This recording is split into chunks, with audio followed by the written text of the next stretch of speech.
This is Nathan Barnatt, probably one of the most famous individuals you've never heard of. From appearing in popular GIFs, to pulling dangerous stunts, to commercials and TV shows.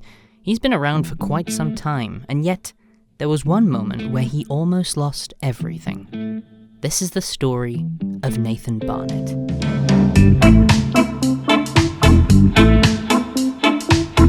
Before we continue, I have a question for you. How many of you watching more often than not listen to my videos in the background while doing something else? This is something that I do a lot with YouTube videos too, and that's why this video is sponsored by Audible. Audible is the leading and largest provider when it comes to audiobooks. Each month you're given 1 credit which allows you to purchase any title in their premium selection, meaning you can listen to the latest bestseller or slip on a classic you just hadn't gotten around to yet in the background while doing something else. In fact, while I've been working on this video, I've been listening to Stephen King's 11/22/63. I've been wanting to get round to this one for quite a while. It's about a teacher who travels back in time to try and stop the assassination of JF Kennedy, a story that King himself has been planning to write since 1973 and only came out in 2011. If that sounds like something you'd be down to listen to, you can get a 30-day free trial and download the audiobook for free by visiting audible.com/insideamind or text insideamind to 500-500. Once you have the audiobook downloaded, you can listen to it on any device, online or offline. Again, that's audible.com/insideamind or text insideamind to 500-500. But like, I'm that guy that everyone's seen, but no one knows who they are. It's like, oh, that's that guy. That's that weird bald guy that's always dancing. Nathan Barnatt is a filmmaker, a stuntman, a dancer, and a content creator here on YouTube. In fact, he's been on here since the dawn of its creation. My friend Paul, who's a director that I've worked with in the past, he's like one of my oldest best friends from Massachusetts. Then YouTube came out and I loaded a video on his channel in 2005. It was a cartoon that I made called Barricade. And that was my very first upload, like first year of YouTube. And then I started my channel in 2006 because he didn't want to keep loading my videos to his channel. I didn't make a channel because I didn't understand. I actually mailed him a CD too with the QuickTime on it to Massachusetts from California, and he loaded that as my very first video. And then after that, when I had made my channel, I started loading my videos in the Santa Monica Public Library on the computers at the public library because I didn't have a computer with the internet. After uploading to YouTube for only a month, he found instant success. His first viral video being a clip from a short film he put together called We've All Got Problems. And it was me on a pogo stick with my brother timing me with a stopwatch, and then I throw the pogo stick and it hits a guy in the face, and it's just kind of like a random moment that I thought worked as a video. So I put that on there just because I was trying to load some of my older things on YouTube, and that got like over 300,000 views in 2006, and I had no audience. It was like no subscribers, and it was crazy to me. I was like, this is insane how many people have watched this.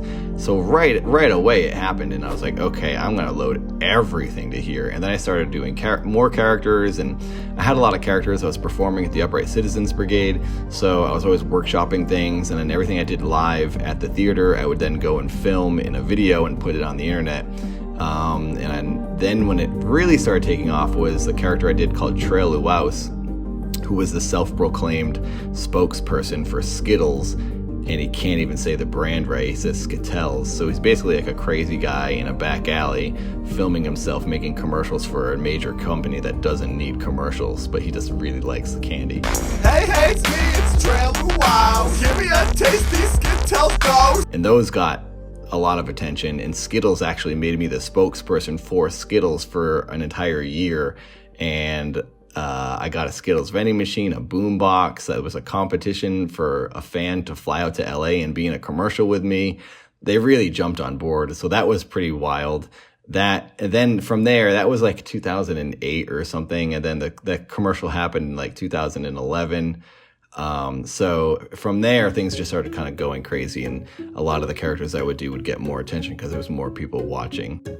One of his biggest characters to date being Keith Apicary, a character that he's played so convincingly over the years that some people to this day don't even know that Keith is a completely fictional character. For a long period of time, Nathan preferred staying in character no matter the circumstances, and in some cases he still does. He had many videos on his channel where he would actively interact with the public and celebrities in character, which, not surprisingly, has gotten himself into some trouble by doing it.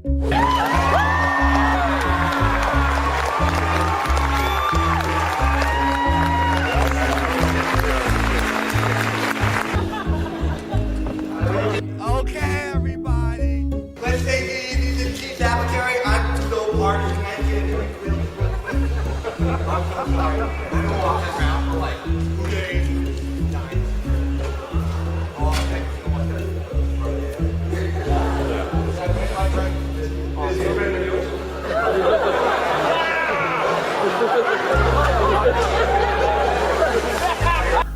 He's alright. I hope they don't roughen up too badly at the background. He's been thrown out of Comic-Con for climbing the building, even shattering his foot after jumping off a 14-foot ledge. Probably a good time to say, please don't do this yourself. Nathan is a working professional and has been doing this for the majority of his life.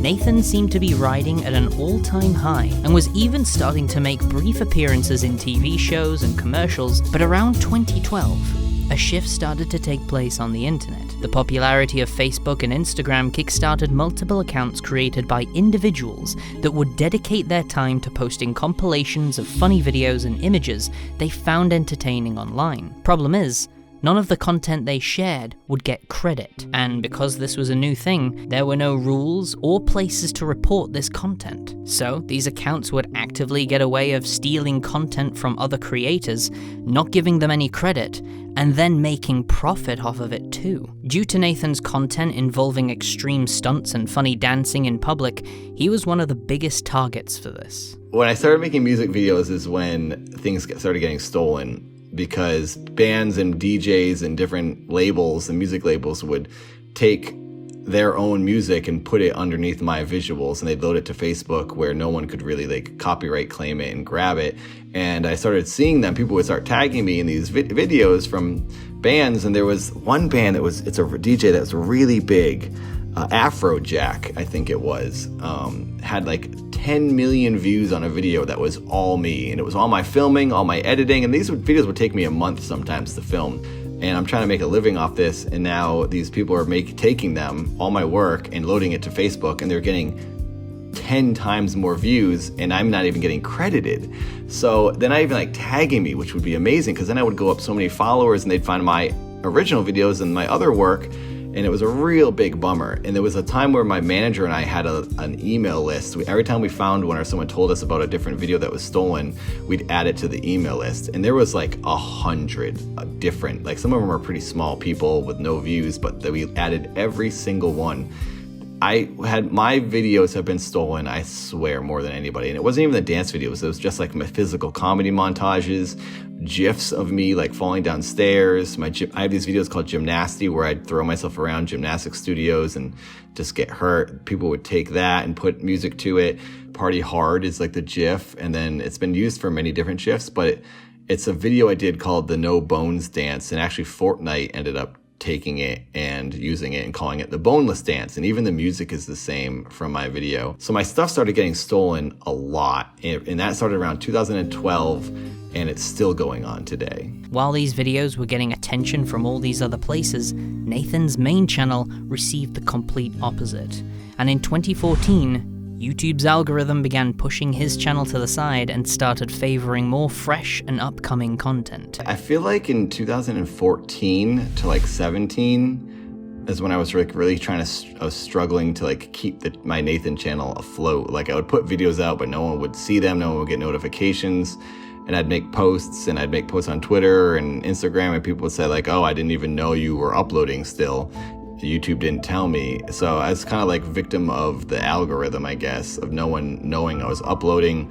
And people kept tweeting me saying, when are you going to do a new Trailer House video? And I was like, I just did one this week. And they were like, oh, I didn't know.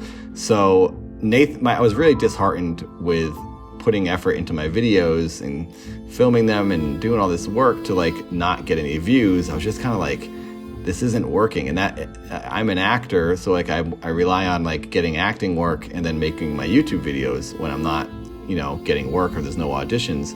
So if there was a point in 2017 where I hadn't booked a job in a while and I had $1,000 left and my rent was $1,500, I didn't know what I was going to do, and I wasn't making anything off of YouTube because no one was watching the videos.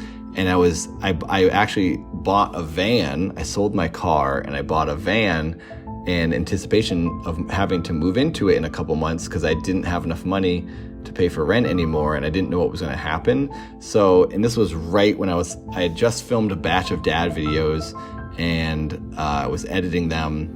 And I thought, well, I'll upload these videos. And I actually thought about how I might have to go to the library to like upload more videos, because I'm always going to film stuff and edit things and load stuff. Even if I was homeless, I would still do it because that's like what I want to do. But I had it all set up so that I could live in my van. And my brother Seth actually lived in a van for a couple of years. Granted, he parked in front of our apartment and would come in, but living in a van wasn't like a weird thing to me because my brother did it and I saw how it could be easy to do if I needed to. So I was fully prepared to move into my van. I had a bed and I had everything ready to go in case I had to move into it. While coming incredibly close to losing his home and having plans to move into his van, Nathan finally got round to uploading a project he'd been working on for a while. I wanted to do something different and something that wasn't as comedy driven, but I was also so frustrated with what these people just taking my stuff. I thought it was kind of a good concept for a story where people knew, this is like my audience knew that my stuff was being stolen all the time. It was like something I was always complaining about, and they would help me, tag me in things so I could at least get credit for stuff. So I thought, what a cool way for me to start a story if I said, hey guys, it's still happening. Someone went really far this time and they started deep faking me completely, and they're making a whole series with my face. I thought that would make people really want to watch this series, to keep their eye on it, to be like, whoa, this is actually pretty impressive that they could steal this guy's face, and I want to watch it to see what they're going to do. The main focus of the project was around a stereotypical American family, quite literally, to the point where most of the characters don't actually have real names and are only referred to as their role in the family. Dad is called dad, daughter is called daughter, mother is called mother, and sometimes wife. The main story behind it all was that Dad was a robot created by the wife, Cheryl, to be her cash cow and make money online to fund her science experiments, because she was the only one out of all of them that was real, that and the neighbor. Originally it was going to be just nothing, Nathan had nothing to do with it. It was going to be, Cheryl made these robots to, be this like dancing monkey on YouTube, this like wholesome, appealing, funny guy, like a sitcom. Like there's always like the goofy dad and then there's like the attractive wife, and that's kind of like what they always do in sitcoms. So I was using that mentality where I had my friend Erica, who's a pretty woman, and I was like, well, this will be funny. I'll just take the whole sitcom trope and angle and do that. But then I had to add the Nathan thing into the story because everyone was so confused by what my marketing ploy of them stealing my face. So I added Cheryl tried taking Nathan and mind controlling him, and it didn't work. So then she had to make bots that looked a lot like him because Nathan's mind was too strong. After incorporating more cryptic stuff into the channel, he was then covered by several other YouTubers that talked about strange stuff online, which brought the dad story to a much bigger audience that Nathan was not expecting. There was more activity on the dad channel with 5,000 subscribers than there was on my Nathan channel with almost 400,000. And then when I started getting the full videos uploaded, my ad revenue was going up, and I had the Nathan channel and the dad channel now, and it literally saved my life, and I didn't have to move out of the house.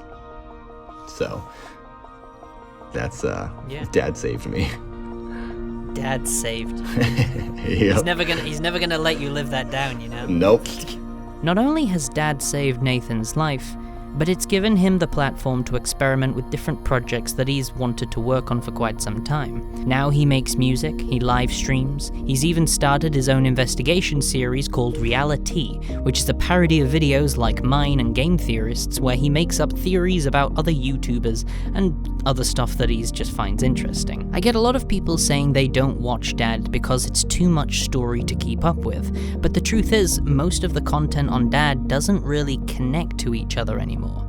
Dad is more of a YouTube personality that Nathan has created for himself, which is kind of genius when you think about it, because now he can pretty much have that second chance that he's been looking for on a completely new channel.